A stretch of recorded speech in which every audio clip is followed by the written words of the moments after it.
Hello, my name is HAPruitt, and I am the author of the Anathalian series, and I am also an editor. And this video and this video series is going to be about editing your book. I'm going to explain how to edit a book, all the stages, all the steps. Not all steps are going to be absolutely necessary to edit a book, but all of the steps will be helpful in making your book the best it can be, whether you're traditional publishing or self-publishing. A lot of them will apply to both before you even get your book to the point of sending it to query or sending it to an editor. This will help you self-edit your book to make it the best it can be. If you want to know about my editing services or the 4 types of editing, I have that in a video, and I'll put that video down in the description you can watch. If you're interested in hiring me as an editor, or you just want to know like the basics of the 4 types of editing, then you can watch that video linked in the description. And if you have any questions or if you have suggestions of editing topics, please leave them in the comments. So I'm going to go ahead and get to the video for this week. So this is the 13th video in the editing series, and it is going to be about don't trust autocorrect. So I'm going to tell you what not to do when editing, and I'm going to show you this a little bit. Okay, so this video is about using autocorrect and review programs, specifically Word or Copilot, whatever you want to call it now, to edit your book. So some programs, not on Word, other programs, are built to help you proofread your book. If you know a reliable, accurate program, leave it in the comments. I think it is wonderful. I think it is wonderful to use as many tools as possible to self-edit your books as much as possible before you get your books to your editor, because the less work your editor has to do, the better job they can do, honestly. Because I know when a book really needs a lot of help, I have to slow way down. I have to take my time with every little thing. And it's really easy to miss one of the little things in all of the little things. But if a book has been very well self-edited, I can catch more because there's less to catch. I hope that makes sense. It's like, I guess it's like a ball pit. You know, like those ball pits when you were kids? Like, all the balls in the ball pit, you say like, find this one specific ball. It's going to be hard to find, but if there's like 2 balls in the ball pit, you're going to be able to find the ball. It just makes it easier the better job you do self-editing your book before you get it to your editor. And then they can find the really difficult things, the things that are really tricky, rather than focusing on all the things that maybe you could have done yourself. So I'm all for good programs, good things to help you self-edit your book. Anything you can use, do it. But, make sure it's reliable, make sure it's accurate, make sure, and so share those. If you know one, share it. If you don't know one, look in the comments. Maybe someone has shared one. But remember, those are to help you, not to replace an editor. Please don't pull my hair. That's unpleasant. And no matter how good a program is, it cannot replace a human editor. Human editors can consider the big picture, the details, and think of specific guidance based on the knowledge of your style, your voice, your goals, your message, and your audience. I can have all of that in my head all at once, knowing all the morals of this author, knowing what they want to achieve, knowing what they don't want to portray in their books, knowing... I'm so sorry. This is the only time of the day I can do this. And I'm trying hard. I can have all of that in my head, and I can think of the big picture. I can think of little details. I can think of where the punctuation goes at the same time as I'm thinking of, is this line relevant to the story? Is this line relevant to this paragraph? Is this line correct in its grammar, correct in its punctuation, correct in its style, you know, according to the author? Does it fit? I can get all that in my mind all at once. And computer programs may be able to do that too. I don't know. Maybe they are. But AI is good, but it is not as good as a human editor. It cannot know you as a person like I can know my editing clients as a person and think of original ideas. AI can only put out what is put into it. And another side note to this is AI has been around longer than most people think. AI can be, you can define spell check as artificial intelligence. You can like on your phone, you know, when it suggests a word for you or when it corrects your word, autocorrect, that's artificial intelligence. And so I'm like talking about that, like the most basic stuff and the more advanced programs that kind of read the algorithm and all that when I say AI. So AI may be good, but it cannot think like a human. And if you have ever typed anything on your phone, especially a text message to somebody with a strange word, you know that it is not as smart as a person. It comes up with the dumbest things, correcting your perfectly good sentence with the dumbest things. Like, I don't even know. Sometimes I'll type to my husband about my hoodie. I'm wearing my hoodie, or I need my hoodie, and it'll change it to Dea, which is not even a real word. And then it gets mad at me because I typed a real word and it changed my real word to a fake word, and then it underlines it and says, this is not a real word, fix it. So this is what I'm talking about. You cannot trust these computer programs that think they know better than you, okay? There are some that are really bad. There are some that are really good and will get it right a lot of the time. But still, you need a human editor, not only these programs to help you. But they all can be useful, okay? Just remember, all programs are limited. All computer things, all AI, it's all limited somehow. And humans are too, but we're better at knowing what we're limited at than a computer. So, next, I'm going to show you, I'm going to go through my book, and I'm going to use the review program to show you how sometimes it gets it right and sometimes how it gets it wrong, and maybe this will have some more editing tips in it because I'll talk about why it's wrong or why it's right. And the important thing you're going to see in this is if you are not very knowledgeable of grammar and punctuation and tense and all the editor thingies, all the stuff that you need to know when you edit a book. If you're not very knowledgeable in those, you will not be able to know if the computer is telling you the truth or telling you not the truth. Because, especially in Word, which I'm going to use, it focuses on one part of this sentence and decides if it's right or wrong. And often, it's wrong because it only focuses on the part and not the whole sentence. You have to focus on sometimes a whole sentence, sometimes a whole paragraph to know if something's right or wrong as an editor. And more limited programs cannot do that. So this next part is going to be kind of fun and kind of informational. And so I hope you enjoy it and learn something from it. But before I go to that and then in my video, just one more thing. For more simple proofreading, go ahead and use the review program, and especially if you're knowledgeable and you kind of know what you're doing. But if you have no idea what you're doing, and you have more complex issues with your book, hold on, but use it to help you find what you missed, not to do the job for you. Use an editor for the more complex stuff, for the stuff you have no clue about. If you're just using it like I'm going to use it, could kind of scan through and see, is this something I missed? Did I miss this here? Did I miss a misspelled word? Did I miss a comma? If you're just looking to see if you missed something, use it for that. It's helpful with that. That's what I use it for. But if you need more complex things, use a human editor or a better program and then a human editor. Always end with the human editor. So I'm going to go to my next part now. Alright, here I am with my manuscript, and I hit the review button, open the review tab. We're going to check spelling and grammar and just like go through.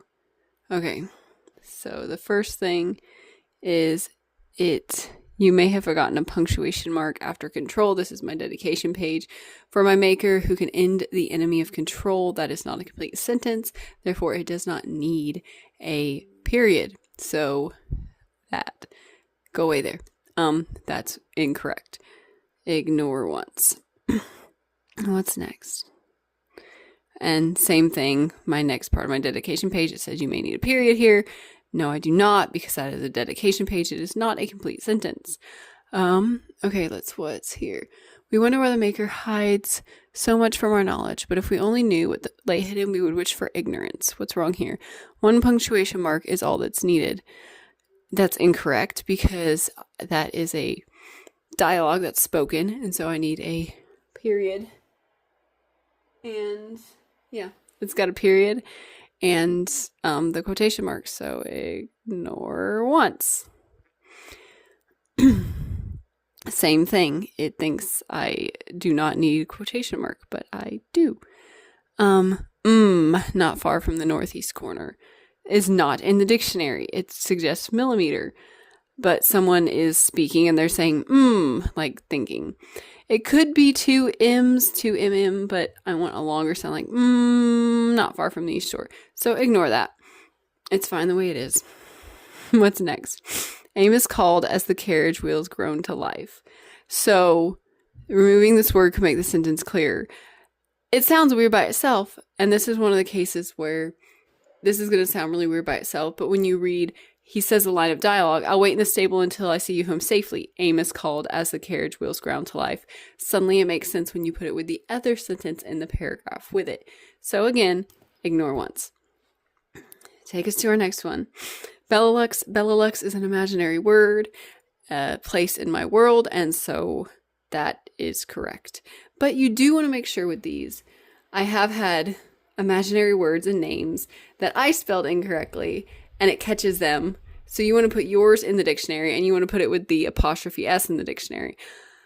Let me make sure it's right. Bellalux apostrophe S. Let's just add that to the dictionary. Okay, gonna.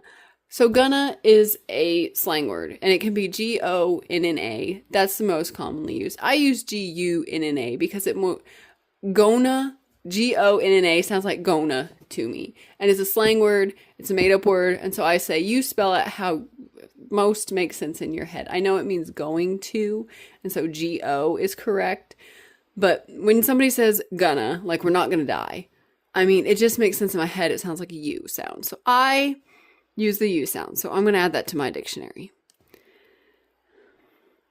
Next, the sight so astounded her mind, Kendall simply stared at it. A semicolon or period works better than a comma here. It does not, because the sight so astounded her mind that Kendall simply stared at it is how it would be without the comma. That in this case, just in this case, a sentence like that, you can replace the that with a comma. So that's what's going on here. To say the sight so astounded her mind, period, Kendall simply stared at it, would make the sight so astounded her mind a fragment. You do not put a period there. You do not use a semicolon there because you only use a semicolon between two complete sentences. Ignore this.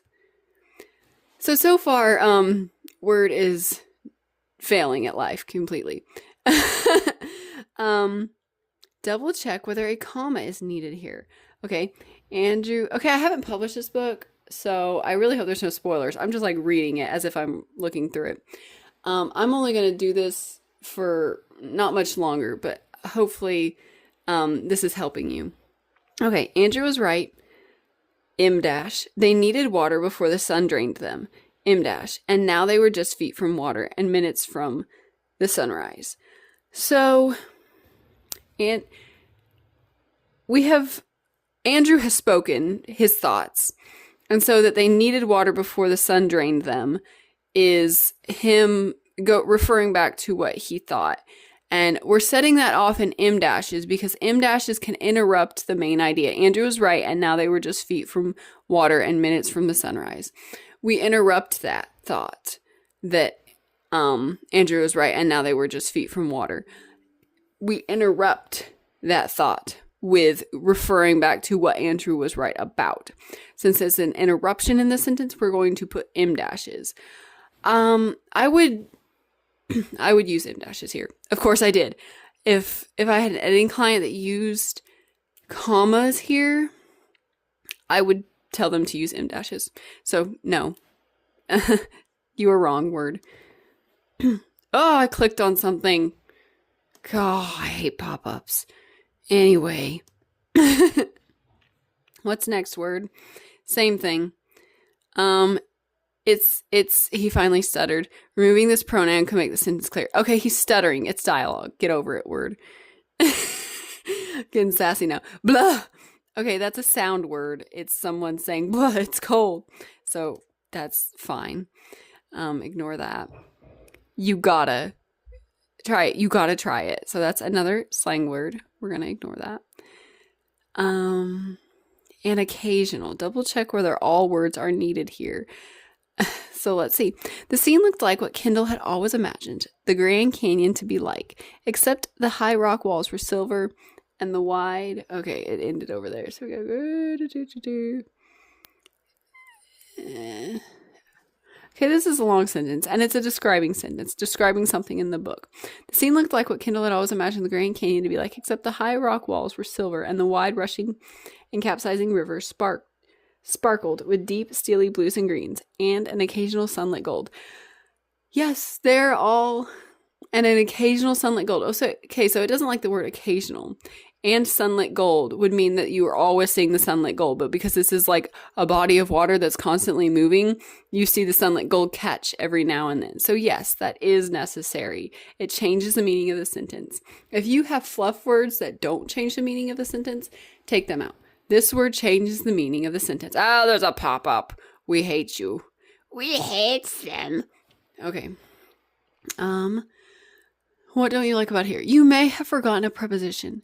Kendall asked, one gold sparkle on the river. Okay, again, this is we're just seeing just this sentence and just looking at this sentence. That sentence is weird on its own. But if you read it in its entirety over here in the paragraph, is this how we get life back? Kendall asked, one gold sparkle on the river. You see she's like talking to the river. Not like literally, but like she's looking at the river and it's making her think something. And so she's talking. It's a dialogue tag. And so it's going to sound a little odd without the dialogue, but it's correct because it is attached to dialogue. Word is doing very poorly with this. So, and after an introductory word or phrase, a comma is best. Okay, so we'll stop with this one. Oh, wait, my editor score, 77%. Oh, okay, go back to what we were doing. Anyway, okay, so and then he cuts off. Again, the rapidly increasing current swept her under. So again, describes the rapidly increasing current swept her under. Again, describes the rest of the sentence. So, man, I'm going to forget what this is technically called. When you have that describing word at the beginning of the sentence, I can't remember what it's called right now. I'm so sorry. But the rule is when you have that introductory... Is it an adverbial phrase?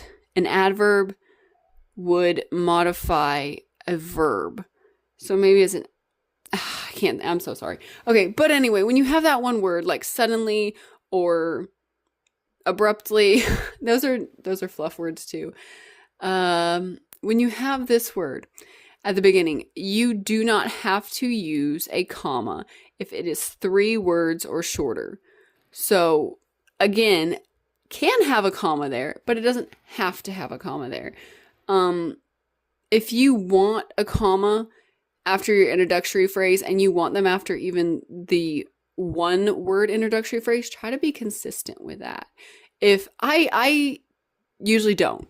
If it's 3 words or less, I usually don't put the comma there because it doesn't need it. And usually readers don't need it to understand the meaning. And here, I think I'm going to leave it as it is and not put the comma because the meaning is clear. There are times when, like, oh, here, finally, catastrophe hissed. Sometimes because finally is modifying the verb, and so it is an adverbial, it's not an adverbial introduction, it's just an adverb for hissed. But for style and a pace and to create a certain effect, instead of saying catastrophe finally hissed, you say finally catastrophe hissed. It sounds a little better. And so I put the comma there because it's modifying just hissed. So I'm already over 10 minutes, but I hope this is helpful to you. And I hope me going through that and showing you that you cannot rely on words editor. I don't think it helped me with anything. Sometimes it does, but this time it did not. I don't think it helped me with anything.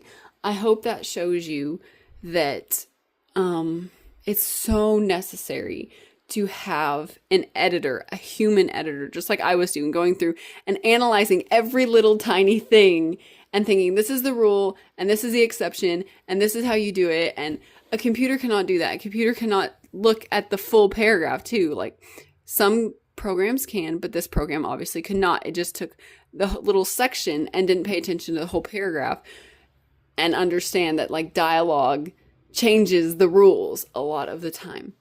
So again, I hope this is helpful. Always use a human editor, but do use trustworthy programs and your knowledge to help you as much as you can before you get to a human editor.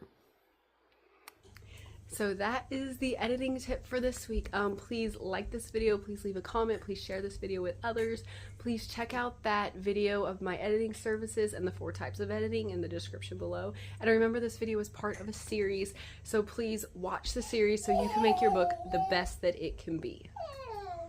If you want to know more about Anna Thalian or HAPruitt, please follow me on Instagram at HAPruitt. You can find me on Amazon as an Amazon author, HAPruitt. Please watch my YouTube channel and all my cool videos on my channel, HAPruitt Anna Thalian. You can find me on the Facebook page, HAPruitt Anna Thalian. You can follow me on Goodreads by the name HAPruitt and the book Anna Thalian, or you can go to my website where so much cool stuff about Anna Thalian is.